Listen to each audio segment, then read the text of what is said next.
계속 민주당이 국민을 무시한다면 자유한국당은 특단의 결심을 할 수밖에 없습니다. 야당이 요구하고 있는 국정조사 요구권에 대해서 당내 의견 수렴을 하고 있습니다. 더불어민주당 본총회를 시작하도록 하겠습니다. 예, 요즘 여당 더불어민주당의 고민이 깊습니다. 앞에서도 저희가 전해드렸다시피 야당 보이콧으로 국회는 마비된 상태고 예산안 심의는 이제 열흘밖에 안 남은 상태고 이 가운데 뭐 탄력 근로제 문제로 노동계와도 갈등 겪고 있고 여러 가지 풀어야 될 숙제가 많은 상황에서 어제 의원총회가 비공개로 열렸습니다. 중요한 쟁점들 놓고 뭐 열띤 토론이 벌어졌을 것 같아요. 그런데 여러분 아시다시피 이게 기사화가 많이 안 됐죠. 예. 조용하게 바깥으로는 새나가지 않은 이야기들이 많이 오갔을 것 같습니다. 그래서 이분을 모셨습니다. 더불어민주당 4선 중진이죠. 안민석 의원 오늘 스튜디오에 오셨어요. 어서 오십시오. 네, 오랜만입니다. 아, 오랜만에 뵙습니다. 그대로시네요. 그대로입니까? 아니요, 언니. 좋은 말로 받아들이겠습니다. 아유, 그러니까요. 근데 아침 일찍 오시느라 고생하셨어요. 기쁜 마음으로 왔습니다. 오랜만에 잘 오셨습니다. 예, CBS 스튜디오에 오는 기분이 예. 좋았습니다. 저 화면 보고 인사도 한번 하시고요. 네, 예, 반갑습니다. 예, 예. 수도권 내리사선 안민석 의원입니다. 수도권 이 이야기를 안 하려고 했는데 자꾸 그냥 튀어나와서요. 죄송합니다. 그냥 안민석 의원입니다. 자, 벌써 4선의 중진이세요. 네, 지금은 정말. 제가 이제 문화체육관광위원장을 맡고 있어서요. 국회 위원장도 지금 이제 맡고 그 계시고. 위원장 일에 매진하고 있습니다. 아니, 그나저나 어제 그 민주당 의총 분위기는 어땠어요? 지금 국회가 올스톱 되었고 예. 또 한국당이 국정조사 요구하고 있는 것에 대해서 경론이 있었고요. 또 한편으로 지금 현재 경제 때문에 좀 지지율이 많이 떨어지고 있지 않습니까? 하락세입니다. 네. 예. 거기에 대한 이제 걱정 그리고 앞으로 어떻게 할 것인지에 대한 이제 토론이 한 1시간 반 정도 걸쳐서 있었습니다. 열띤 토론이 있었다. 제가 이렇게 전에 듣고 있는데 네. 우선 국회 보이콧 얘기부터 좀 해봐야 될 것 같아요. 한국교통공사 채용비리 국정조사. 국정조사를 하지 않으면 우리는 예산안 심사할 수 없다. 이게 이제 자유한국당이 먼저 보이콧을 했고 바른미래당까지 서울교통공사군요. 바른미래당까지 보이콧에 합류를 했습니다. 그러면서 예산안 심사가 멈춰버린 상황. 민주당의 생각은 어떤 건가요? 뭐 자칫하면은 국회 선진화법에서 정해져 있는 12월 3일 내년 예산안 통과가 넘길 것 같아요. 예. 아마 이제 그럴 가능성이 굉장히 이제 높아진다고 봅니다. 맞습니다. 그건 좀 유감스러운 것이고요. 근데 좀 본질을 좀 봐야 될 것 같아요. 예. 지금 현재 국회 보이콧을 주도하고 있는 측이 한국당이고 바미당이 이제 올라탄 거죠. 한국당 내에서도 저는 왜 이 국정조사 이것을 들고 나와서 이제 강공 드라이브를 걸고 있느냐. 그리고 사실 이게 내용이 국민적인 동의가 크게 얻지 못하는 내용이에요.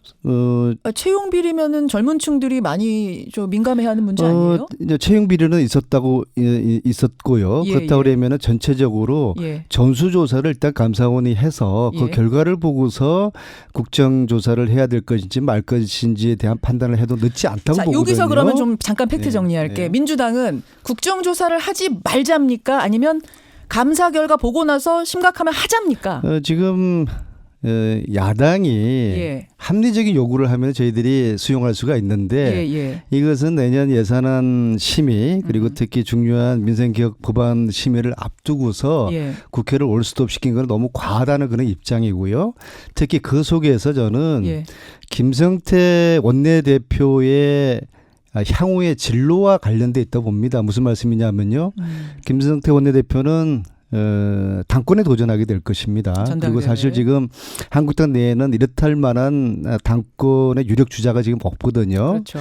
그런데 김성태 의원 당권을 노리는 김성태 의원 입장에서는 예. 민심과는 멀어지더라도 민심하고는 좀 떨어지더라도 당신만 잡으면 당권을 잡을 수 있다는 그 계산을 하는 것이거든요.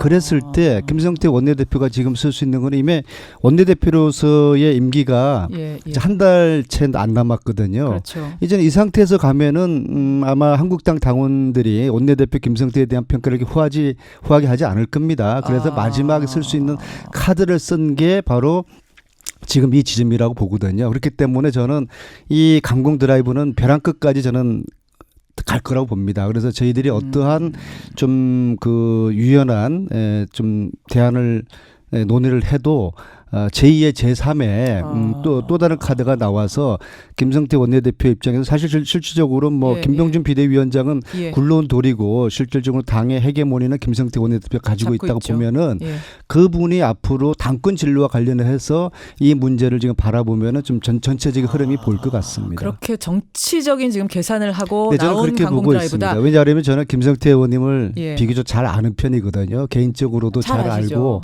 그분의 정치 스타일도 제가 잘 이해를 하는 편이거든요. 물론 최근에 여기에 대해서 이야기는 안 나눠봤지만은 아마 제가 지금 분석해드린 한국당의 전체 흐름 그 속에서 김성태 의원의 어떤 전략 의도 아마 저는 그게 맞을 거라고 봅니다. 그럼 만약 이걸 받는다면 설사 받는다 치더라도 뭔가 다른 또 딴지를 저는 걸 것이다. 뭔가 제2의 제3의 그런 것들 나와서 벼랑 끝까지 갈 거라고 보고서 보고 어쩌면은 이제 12월 3일 날 국회 선진화법에 의해서 규정된 예산 통과 기간은 이미 물 건너 갔다고 보거든요. 그렇죠. 아마 어쩌면은 몇 년 전에 국회 선진화법 만들기 전에 그랬던 것처럼 어쩌면 이번에는 1월 1일 날 새벽에 예산안이 통과될 수도 있을 가능성은 저는 보고 있습니다. 그렇게까지 보세요. 왜냐하면 이 흐름과 이 국면과 이 판에서 저희들이 정확한 좀 분석을 해야 되거든요. 이게 상대가 있기 때문에 상대가 왜 저렇게 이거 상당히 좀 돌출적이고 예상하지 않았던 카드를 가지고 강공을 두고 있는 것이거든요. 그러면 그런 의도가 있을 거 아닙니까? 이제 그게 알겠습니다. 제가 볼 때는 이제 그런 의도라고 봅니다. 그럼 어제 의총에서는 이 국정조사 받아라 이건 못 받겠다는 쪽으로 결론 난 거예요? 받아서는 안 된다는 그렇죠. 쪽으로? 일부 의원님들은 또 받자고 했고 또 일부 의원님들은 받아서는 안 된다고 지금 현재 경론 중이고요. 아주 정확하게 뭐 최종 결론은 안 난 걸로 이제 보셔야 되고 그러나 전체적인 흐름은 이건 받기는 곤란하다. 이제 그런 흐름이라고 보시면 되겠습니다. 정치적 꼼수 아니냐 이런 쪽으로 보는 분이 많으시는 거예요?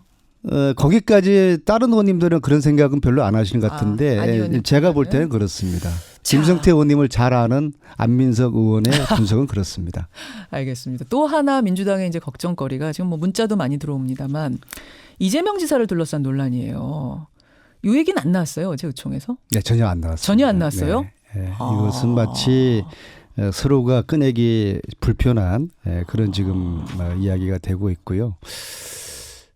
뭐 힘든 시간을 보내고 있는 이재명 지사에게 제가 뭐 안 좋은 소리는 할 수는 없고요. 근데 이제 한 가지 제가 좀 아쉬운 것은 지금 시점에서 제가 만약에 이재명 지사의 입장이라고 그러면은 저는 이렇게 이야기했을 것 같습니다. 경찰의 판단을 존중한다. 그동안 고생하셨다. 그러나 진실은 아니다. 해경궁 김씨 내 아내가 아니다. 만약에 해경궁 김씨가 내 아내라면은 모든 정치적인 책임을 지고 내가 모든 것을 내려놓겠다. 그런 정도의 워딩을 저는 했을 것 같아요. 아니다까지는 하셨거든요. 기자회견에서. 아니다. 그건 내 안에 아니다까지는 했는데 그 뒤에 만약 맞으면 나는 내려놓겠다까지 했었어야 더 강하다. 제가 야당 시절에 뭐 이런 표현을 자주 했는데요. 이건 내가 직을 걸고서 자신 있게 이야기할 수 있다. 사실 이재명 지사가 이제 그런 워딩을 해야 될 때죠. 이게 사실이라고 그러면은 정치적인 책임지고 내가 모든 것을 내려놓을 용의가 있다. 이것이 어떤 국민에 대한 좀 예의인 것 같아요. 왜냐하면 지금 현재 국민들은 이재명 지사의 이야기보다는 경찰 쪽의 이야기를 더 많이 지금 귀담아 듣고 있지 않습니까? 이재명 지사가 한 여론조사의 결과는 그렇더라고요. 그렇죠. 본인이 시행한 그리고 실제로 주의를 경기도 공무원들 이야기라든지 또 주의 이야기를 들어보면은 대체적으로 경찰 쪽의 판단 신뢰를 한단 말입니다. 그러면 적어도 민심의 흐름을 잘 읽고서 이 민심에 대한 최소한의 도리 또 국민에 대한 예의를 좀 갖추지 못한 그런 부분에 대해서 저는 좀 아쉬움이 있습니다. 지금 보니까 뭐 검찰의 기소도 아니고 기소 의견으로 송치된 거긴 합니다만 그럼에도 불구하고 당의 부담을 덜기 위해서 탈당을 하고 앞으로의 조사에 뭐 부인 조사긴 합니다만 조사 임하는 게 낫지 않겠느냐라는 의견이 있는가 하면 아니다. 기소된 것도 아니고 무죄 추정의 뭐 원칙이 있는데 웬 탈당? 또 이런 분위기도 있고 어느 쪽이라고 보세요? 이재명 지사의 정치 스타일로 봐가지고는 결코 본인이 탈당하는 일은 없을 것입니다. 그리고 지금 시점에서 당이 탈당을 권유하지도 않을 것이고요. 이재명 지사는 계속 이 재판을 끌고 가면서 임기를 채울 그런 생각을 할 것이고요. 그런데 문제는 이게 끝이 아니라 이제 새로운 페이지로 넘어가게 새로운 돼서 페이지가 그 뭡니까? 페이지에서 정말 그야말로 스모킹 건이 존재할 수도 있다 봅니다. 그게 검찰로 만약에 넘어가서? 아닙니다. 형님 문제입니다. 형님의 정신병원 입원. 이 해경군 김씨 문제는 아내의 문제예요. 예. 이게 설사 사실이라고 할지라도 이것은 정치적인 문제지 이재명 스스로가 법적인 처벌을 받지 없어요, 않는 법적으로는. 정치적인 문제 책임입니다. 그런데 형님 문제는 이재명 지사가 시장실에 관련된 문제이기 때문에 이거는 예. 법적 처벌을 받을 수 있는 굉장히 위태로울 수 있는 그런 결과를 초래할 수 있는 문제이죠. 그러나 아직 경찰이 얼추 조사를 지금 다 끝낸 것 같아요. 그래서 경찰은 어느 정도의 지금 판단을 가지고 있는 상태라고 봅니다. 그리고 이 판단을 경찰이 하고 있는 이 판단과 결론을 언제 공개할지 모르겠지만은 이것을 검찰도 감추거나 이것을 뭐 발표 안 할 수는 없는 거 아닙니까? 그렇죠. 이것이 만약에 경찰 결과에서 이재명 지사에게 불리하게 나온다 그러면은 이게 아마 저는 더 심각하고 결정적인 문제가 될 거라고 봅니다. 그리고 그것은 바로 이재명 지사의 법적인 문제로 기결될 사항이기 때문에 개인적으로는 그러면 그 줄줄이 뭔가가 지금 기다리고 있기 때문에 아예 당직을 좀 뭐라고 해요? 탈당하고 나서 이것들에 임하는 게 낫다고 개인적으로 보시는 거예요? 저는 개인적으로 뭐 당도 그랬으면 좋겠습니다. 형님 문제까지는 한번 지켜보자.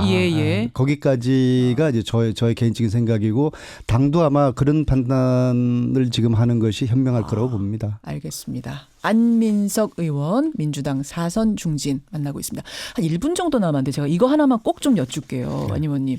국회 문화체육관광위 위원장이시니까 그러니까 올림픽의 남북 공동 개최 2032년 올림픽 이거 누구보다 열정적으로 추진하시는 일이잖아요. 이거 좀 뭐가 되고 있는 거예요? 어떻게 되는 겁니까? 남북 공동 올림픽이 개최된다면은 남북 간의 문화적 통일로 가는 중요한 모멘텀이 되는 아주 그 민족사적인 과제가 되는데요. 지금 이제 현재는 사실 굉장히 좀 불확실한 겁니다. 특히 이번 주가 굉장히 골든 타임인데요. 이번 주요? 네. 왜냐하면은 삼성이 1996년부터 해마다 1억 불씩을 IOC에 지원을 한 최대의 메인 스폰서입니다. 삼성이. 후원사, 협찬사. 근데 이제 이 삼성은 2020년까지만 이 협찬을 하겠다. 그렇게 내부적으로 제가 알기로 이미 2016년도에 내부적인 방침을 굳혔어요. 그런데 지난 9월에 평양선언에서 양국 정상이 그 32년 공동올림픽을 합의를 했는데 이 양국 정상이 합의한 공동올림픽을 삼성이 외면할 수도 없죠.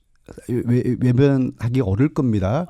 그래서 삼성의 고민은 이 2020년까지 하기로 한 스폰서 계약을 연장할 것인지 말 건지 그런 고민에 빠져 있고 만약에 이것을 계약을 2020년까지 한다 그러면 IOC로서는 새로운 스폰서를 구해야 되는 것이고요. 그리고 IOC 입장은 삼성을 최대의 그 물줄을 이룰 수는 없는 것이죠. 계속 연장을 원하고 있고 그러나 삼성의 입장에서는 이제 삼성이 TV나 뭐 냉장고에서 반도체로 주력 업종이 넘어간 형국에서 그만하고 싶은 거예요. 별 뭐 마케팅 홍보가 필요 없거든요.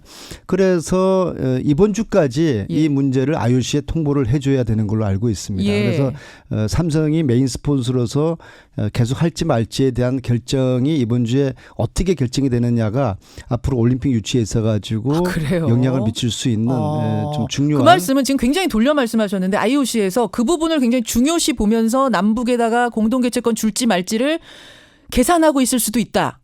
이 말씀이신 거예요? 제가 만약에 바하 입장이라고 그러면은 위원장 입장이면 그럴 것 같습니다. 왜냐하면은 바하가 이제 25년까지 그 위원장을 하게 되는데요. 자기 임기 이내에 최대의 물줄을 놓친다는 것은 굉장히 뼈아픈 대목인 것이죠. 그럼 안 의원님 위원장으로서 보시기에 삼성이 더 좀 후원을 해서 연장해서 남북 공동 개최에 더 힘을 실어줬으면 좋겠다. 지금 이 말씀 하시고 싶으신 거예요? 저나 우리 정부 측의 고민은 삼성이 지금 재판을 앞두고 있지 않습니까? 그렇죠. 정부 재판을 예, 앞두기 예, 때문에 예. 저희들은 삼성에 대해서 이래라 저래라 어떤 이야기를 할 수가 없죠. 없는 자칫하면 큰 오해를